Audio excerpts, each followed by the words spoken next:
তিনি মিডিয়া ও তার সমালোচনা করা লোকদের এড়িয়ে চলেছেন সবসময়।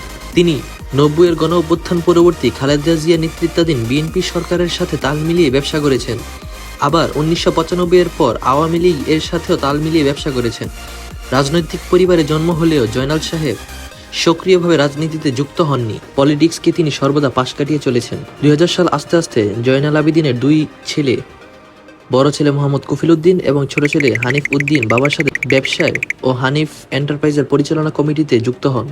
তারা দুই ভাই তখন সরাসরি বাংলাদেশ জাতীয়তাবাদী দল বিএনপির রাজনীতির সাথে সংযুক্ত। হানিফ সাহেব সে সময় বাংলাদেশ বাস ও ট্রাক সমিতির সভাপতি ছিলেন এবং তার বড় ভাই জনাব কফিল উদ্দিন রাজনৈতিকভাবে অনেক পাওয়ারফুল ছিল। হানিফ এন্টারপ্রাইজের পিক টাইম ছিল সেই সময়। জয়নাল আবেদিন সাহেব তখন সব দায়িত্ব তার দুই ছেলেকে বুঝিয়ে দিয়েছিল এবং তিনি খানিকটা নিষ্ক্রিয় ফর্মে চলে যায়। 2020 সালে করোনায় আক্রান্ত হয়ে বাংলাদেশের পরিবহন জগতের ফাদার নামে খ্যাত জয়নাল আবেদিন সাহেব মৃত্যুবরণ